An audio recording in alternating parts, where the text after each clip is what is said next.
You came here because something isn't working. Let's be honest about that. There's a subtle, persistent friction in your daily life. A quiet dissonance between the person you are and the person you feel you could be.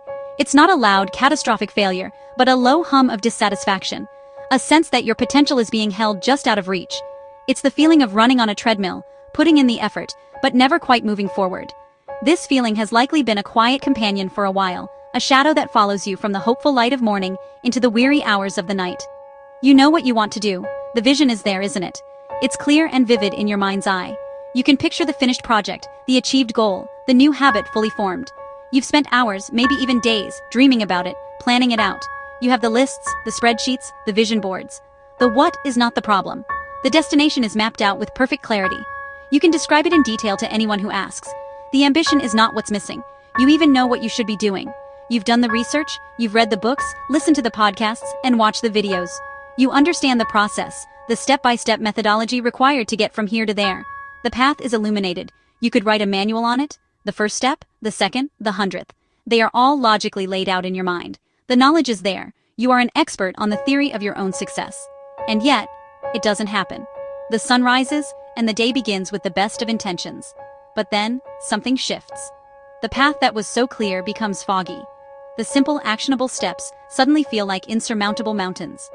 The chasm between knowing and doing widens into an impassable canyon. The day ends, and the checklist remains stubbornly, frustratingly, unchecked, not consistently. There are flashes, of course. Brief, brilliant bursts of productivity where everything clicks. For a day, maybe a week, you are unstoppable. You are the person you knew you could be. But the momentum is a fragile thing. It fades, the energy wanes, and the old patterns creep back in, quiet and insidious. The progress stalls, and you find yourself right back where you started. Not the way you expect it to. The journey you envisioned was a steady climb, but the reality is a chaotic series of peaks and valleys. This inconsistency becomes its own source of frustration, breeding a deep-seated doubt in your own ability to follow through. Each broken promise to yourself chips away at your self-trust. So eventually, a question shows up. It starts as a whisper, a fleeting thought you push away. But it always returns, growing louder and more insistent with each passing day of inaction, with each moment of distraction. It echoes in the quiet moments before sleep and greets you in the morning. Why can't I just stay motivated? Most people assume motivation is the missing piece. We've been conditioned to believe that a lack of progress stems from a lack of desire, a failure of internal will. We tell ourselves stories about that one perfect moment of inspiration, that singular event that will finally propel us forward. That they need a spark. A sudden, brilliant flash of insight that illuminates the path ahead, making every step clear and effortless.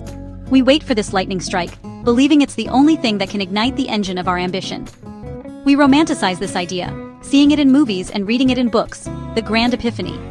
A push, an external force, a word of encouragement, or perhaps a moment of desperation that forces our hand. We look for a sign from the universe, a mentor to guide us, or a crisis to shock us into action.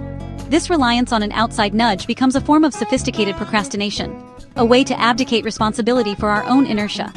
We're not stuck, we tell ourselves, we're just waiting for the right push. A moment that finally makes everything click. The instant where confusion evaporates and is replaced by absolute certainty. Where the disparate, confusing pieces of our goals and desires suddenly assemble themselves into a coherent picture. We yearn for this feeling of resolution, the satisfying snap of the final puzzle piece falling into place, believing that only then can the real work begin. But if motivation actually worked the way we think it does, as a prerequisite for action, then its effects would be permanent. It would be a state you achieve, not a fleeting feeling you have to constantly chase. You wouldn't need to keep searching for it. The endless hunt for the next video, the next book, the next guru, would be unnecessary. This constant search is the core symptom of the problem. It reveals a fundamental misunderstanding. We treat motivation as the fuel, when in reality, it is the exhaust, a byproduct of taking action, not the cause of it. Here's something important. The very fact that you are wrestling with this, that you feel this friction between where you are and where you want to be, is itself a powerful signal. It's a sign of self-awareness, of ambition, of a desire to grow. This feeling isn't a weakness, it's a signpost pointing toward your potential. Lazy people don't feel this frustration. True apathy is quiet. It is comfortable. It doesn't torment itself with questions of what could be. A genuinely lazy person is content with inaction and feels no internal conflict about their lack of progress. The discomfort you feel is the price of ambition. They don't analyze themselves. They don't spend hours dissecting their own shortcomings or trying to understand the psychological barriers holding them back. This act of self-reflection, even when it feels unproductive or painful, is the opposite of laziness. It is the mind attempting to solve its own puzzle. They don't look for answers. The search itself is an action. Your presence here, listening to these words, is an act of seeking. It demonstrates a refusal to accept the status quo. This separates you from those who are truly adrift. You are not lazy, you are stuck. And being stuck is a problem that, unlike laziness, can be solved. So if you're here, this isn't a motivation problem. It's a systems problem. Motivation is emotional. And emotions are temporary. They rise, they fall, and they disappear. That's not a flaw. That's biology. Discipline isn't the solution either, because discipline is finite. Every decision costs energy. Every moment of resistance drains willpower. Eventually, something gives. That's why relying on discipline feels heroic at first, and exhausting later.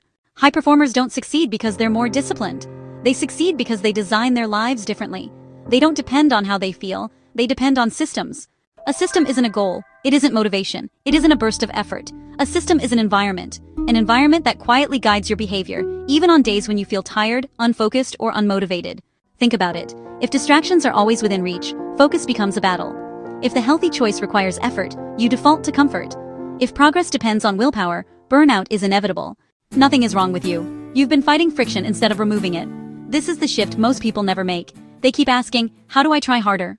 When the better question is, how do I make failure harder than success? Because consistency isn't about intensity, it's about design. When the right action is easy, you don't need motivation. When the wrong action is inconvenient, you don't need discipline. Your environment does the work for you. This is why some people seem effortlessly consistent. They succeed not because they're inherently special, but because their systems are doing the heavy lifting. Once you truly see this, something inside changes. The shame starts to fade away. Imagine a weight you've been carrying for so long you forgot it was even there. A constant, low-level hum of self-criticism that has become the soundtrack to your life. Then one day, a quiet shift occurs. The self-blame loosens its grip. It doesn't vanish in a dramatic explosion, but rather, it softens at the edges, like a clenched fist slowly uncurling, finger by finger. The harsh inner voice that once shouted recedes to a whisper, and for the first time in a long while, you can hear the sound of your own gentle breathing in the silence it leaves behind. And with this newfound internal quiet, progress stops feeling like a fight. The daily battle against your own inertia, the exhausting push against a tide of resistance, it all begins to dissolve. Instead of a steep, rocky incline you have to conquer, the path forward transforms into a gentle, downward-sloping stream. You're no longer forcing your way uphill. You're simply allowing yourself to be carried by a current that was there all along, a current you can finally feel now that the struggle has ceased. You stop trying to overpower yourself. You abandon the war you've been waging against your own nature, the futile attempt to bend your mind to your will through sheer force. And you start working with how your brain actually functions. You begin to see your mind not as an adversary to be defeated, but as a complex and sensitive system to be understood and collaborated with. You learn its rhythms, its needs, its unique ways of processing the world. Instead of demanding it perform in ways it was never designed for, you create conditions where it can thrive naturally. This is the beginning of a partnership. You realize you don't need more motivation. The endless search for that lightning bolt of inspiration, that perfect feeling that will finally compel you to act, was a distraction. True, sustainable action isn't born from a fleeting emotional high. You don't need more discipline, at least not in the way you've always thought of it, as a rigid, unforgiving force of self-domination. What you truly needed was less internal friction. You needed clarity, not coercion. You needed a system that honors your humanity, not one that demands you become a machine. This is the path to a lighter, calmer, and more authentic form of progress. You need a better system. In the next video, I'll walk you through how to build your first system step by step, so progress stops depending on how you feel and starts happening by design. That's where this really begins.